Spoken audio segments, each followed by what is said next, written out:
Hello hello ശിവേട്ടാ, എവിടെയാ? Car ഓടിച്ചോണ്ടിരിക്കുക. Police സ്റ്റേഷനിൽ പോയായിരുന്നോ? പോയി കണ്ടു, തൃപ്തിയായി. ഹരി എങ്ങനെ ഇരിക്കുന്നു ശിവേട്ടാ? പോലീസുകാർ അവനെ ഒരുപാട് തല്ലിയോ? തല്ലൊക്കെ കിട്ടിയിട്ടുണ്ടായിരിക്കും, അതാണ് വലിയ പ്രശ്നം. തല്ല് കിട്ടിയിട്ടില്ലെങ്കിൽ എല്ലാം ഓക്കെ ആണോ? ശിവേട്ടാ, അവന് നമ്മള് മാത്രമല്ലേ ഉള്ളൂ, വേറെ ആരും ഇല്ല. നമ്മൾ മാത്രമല്ല, പോലീസുണ്ട്, കോടതിയുണ്ട്, ജയിലുണ്ട്, എല്ലാവരും ഉണ്ട്. ആരുമില്ലെന്ന് ഓർത്ത് നീ പേടിക്കണ്ട. എന്നോട് എന്നാത്തിനാ ദേഷ്യപ്പെടുന്നത്? നമ്മുടെ കുറ്റമാണോ ശിവേട്ടാ? പിന്നെ ആരുടെ കുറ്റമാ? നാട്ടുകാരുടെ കുറ്റമാണോ? ശിവേട്ടൻ ഇപ്പൊ എവിടെയാണെന്ന് പറ, എനിക്ക് ഒരു സമാധാനവും ഇല്ല. എന്റെ കയ്യിലിരിക്കുന്നു സമാധാനം. ഞാൻ നിന്നോട് പറഞ്ഞു കാർ ഓടിച്ചോണ്ടിരിക്കുക, കോടതിയിലോട്ട് പൊക്കോണ്ടിരിക്കുക. ഹരിയെ കോടതിയിലോട്ട് കൊണ്ടുപോയോ? ഹരിയെ മാത്രമല്ല, 4 പേരെയും പോലീസ് കോടതിയിലേക്ക് കൊണ്ടുപോയി കഴിഞ്ഞു. 1-2 മണിക്കൂറിനകം വിവരം അറിയാം. ശിവേട്ട വക്കീലിനെ കണ്ടായിരുന്നോ? വക്കീൽ എന്നാ പറഞ്ഞു? ജാമ്യം കിട്ടുമോ? ഈ അവിടെ എങ്ങാനും അടങ്ങിയിരിക്കുക. ഇവിടെ ബാക്കിയുള്ള തീ പിടിച്ച പോലെ നിൽക്കോ, വെറുതെ ഭ്രാന്ത് പിടിപ്പിക്കല്ലേ. ഞാൻ പിന്നെ ആരോട് ചോദിക്കും? എനിക്ക് അറിയണ്ടായോ? ഞാൻ അവന്റെ അമ്മയല്ലേ? അതിപ്പോഴല്ല ഓർക്കേണ്ടത്, മകൻ കാണിക്കുന്ന പോക്കൃതത്തിനെല്ലാം കൂട്ടു നിൽക്കുമ്പോ ആലോചിക്കണമായിരുന്നു. ഞാൻ ഒന്നിനും കൂട്ടു നിന്നില്ലല്ലോ. ഏതെങ്കിലും അമ്മമാര് സ്വന്തം മകനെ വഷളാക്കാൻ നോക്കുവോ? അച്ഛന്റെ സ്വഭാവം കുറെയൊക്കെ ആൺമക്കൾക്ക് കിട്ടും,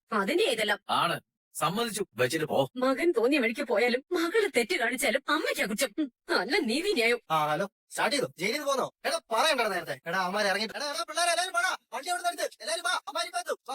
സാർ, വലിയ ജനക്കൂട്ടം കാണുന്നുണ്ടല്ലോ, അക്രമത്തിന് സാധ്യതയുണ്ടോ? ഇവിടെ പോലീസ് ബാരിക്കേഡ് ഒരുക്കിയിട്ടുണ്ട്. പിന്നെ പോലീസിന്റെ കനത്ത ബന്ധവസ്തുണ്ട്. എന്ത് ആക്രമണം ഉണ്ടായാലും വേണ്ടത്ര ഫോഴ്സ് ഇവിടെ എത്തിയിട്ടുണ്ട്. ആളുകളൊക്കെ സംഭവത്തെ പറ്റി പറയുമ്പോ വളരെ രോഷാകുലരാണ്. ഇതൊരു സാധാരണ സംഭവമല്ലല്ലോ. ഒരു +2 വിദ്യാർത്ഥിനിയാണ് ബലാത്കാരത്തിന് ഇരയായത്. ഇപ്പൊ രാഷ്ട്രീയ പാർട്ടികൾ മാത്രമല്ല, വിദ്യാർത്ഥി സംഘടനയും മറ്റ് സംഘടനകളും എല്ലാവരും പ്രതിഷേധം പ്രകടിപ്പിക്കും. പ്രതികളുമായുള്ള വാഹനം എവിടെയായിരിക്കും നിർത്തുക? അതൊന്നും പറയാൻ പറ്റില്ല. കോടതി വളപ്പിൽ എവിടെ നിർത്താലോ. Thank you very much sir. Hello, അവിടുന്ന് പുറപ്പെട്ടോ? എപ്പോ 4 പേര് ഒന്നിച്ചാണ്? ശരി, അവരെ കൊണ്ടുവരുന്നുണ്ട്. സ്റ്റേഷനിൽ നിന്ന് പോന്നു. 4 പേരെ ഒന്നിച്ചാ കൊണ്ടുവരുന്നത്. അവരെത്തരായോ? നോക്കാം. 4 പ്രതികളെ കൊണ്ട് പുറപ്പെട്ടു കഴിഞ്ഞു. ഇവിടെ ഞങ്ങൾ അലർട്ടാണ് സാർ. ഓവർ. പ്രതീക്ഷിക്കുന്നതിനേക്കാൾ ആൾക്കൂട്ടമുണ്ട്. ആളുകള് ക്ഷുഭിതരാകരുത്. ഇവിടെ വേണ്ടത്ര സന്നാഹം ഒരുക്കിയിട്ടുണ്ട് സാർ. ഓവർ. നമസ്കാരം, ഞാൻ പ്രവീണ. ഇപ്പോൾ പാലായിലെ കോടതി സമുച്ചയത്തിന് മുന്നിൽ നിൽക്കുകയാണ്. നിങ്ങൾ ശാന്തരാകണം, പിന്നോട്ട് മാറണം. പാലായിൽ പ്രളയത്തിൽ സൃഷ്ടിച്ച കൂട്ടബലാത്സംഗ കേസിലെ 4 പ്രതികളെയും കോടതിയിൽ ഹാജരാക്കാൻ വേണ്ടി കോടതി വളപ്പിൽ എത്തിച്ചിരിക്കുകയാണ് പോലീസ്. രോഷാകുലരായ ജനക്കൂട്ടം ബാരിക്കേഡുകൾ തകർത്തും പോലീസ് വലയം ഭേദിച്ചും കോടതി വളപ്പിലേക്ക് ഇരച്ചു കയറിക്കൊണ്ടിരിക്കുകയാണ്. പ്രതികളുമായി എത്തിയ പോലീസ് വാനിന് ചുറ്റും നിന്നുകൊണ്ട് പ്രക്ഷുബ്ധരായ ജനങ്ങൾ ആക്രോശിക്കുകയാണ്.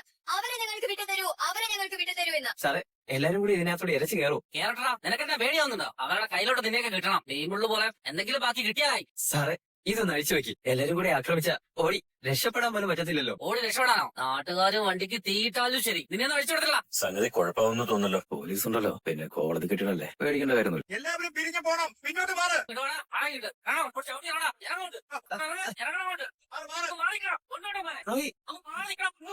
പീഡനക്കേസിലെ പ്രതികളെ പോലീസ് വാഹനത്തിൽ നിന്നും പുറത്തേക്ക് ഇറക്കിക്കൊണ്ടുവരുന്ന കാഴ്ചയാണ് ഇപ്പോൾ കണ്ടുകൊണ്ടിരിക്കുന്നത്. ക്ഷുഭിതരായ ജനക്കൂട്ടത്തെ നിയന്ത്രിക്കാൻ പോലീസ് തീവ്രമായി പരിശ്രമിച്ചുകൊണ്ടിരിക്കുകയാണ്.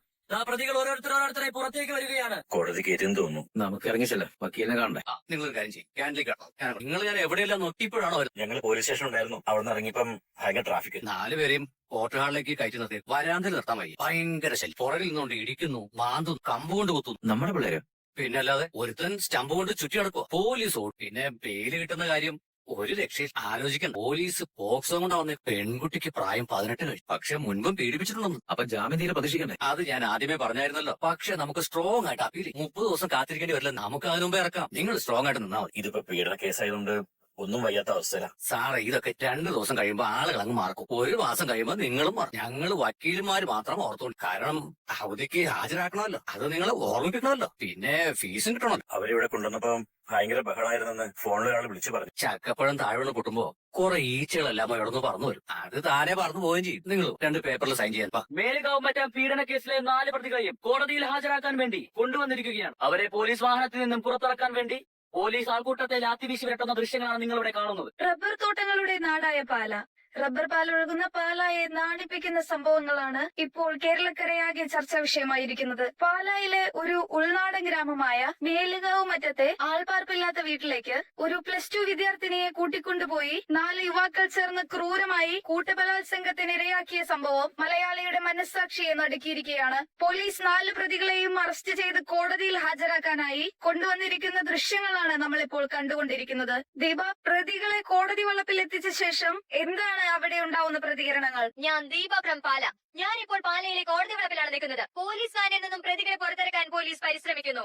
എന്നാൽ ആൾക്കൂട്ടത്തിന്റെ തിക്കും തിരക്കും പ്രതിഷേധവും നിമിത്തം പോലീസിന് അവരെ പുറത്തിറക്കാൻ സാധിക്കുന്നില്ല. ആൾക്കൂട്ടം അക്രമാസക്തമാകാനുള്ള കണ്ടോണ്ടിരിക്കുക ആ റിമോട്ടിങ് താടി ഇന്നത്തിനാ ക്രിക്കറ്റ് ആണല്ലേ തരാം ഇതൊന്ന് കഴിഞ്ഞോട്ടെ. പോലീസ് വാഹനത്തിൽ നിന്നും പുറത്തേക്ക് ഇറങ്ങി വരുന്ന ദൃശ്യമാണ് നമ്മളിപ്പോൾ കാണുന്നത്. ആൾക്കൂട്ടത്തിന്റെ തിക്കും തിരക്കിലും കൂക്കുവിളിയും അട്ടഹാസവും കാരണം നമുക്കിപ്പോൾ ഒന്നും കാണാനോ കേൾക്കാനോ പറ്റാത്ത പരിതസ്ഥിതിയാണ്. ഏതായാലും 4 പ്രതികളെയും പോലീസ് വാഹനത്തിൽ നിന്ന് പുറത്തിറക്കി കഴിഞ്ഞിരിക്കുന്നു. ഇനി സ്റ്റുഡിയോയിലേക്ക്. നന്ദി ദീപ. പാലായെ അക്ഷരാർത്ഥത്തിൽ നടുക്കിയ മേലുകാവ് മറ്റത്തെ ഗ്രാമീണ മനസ്സാക്ഷിയെ പ്രകമ്പനം കൊള്ളിച്ച നരാധവന്മാരായ 4 പ്രതികളെയും കോടതി വളപ്പിൽ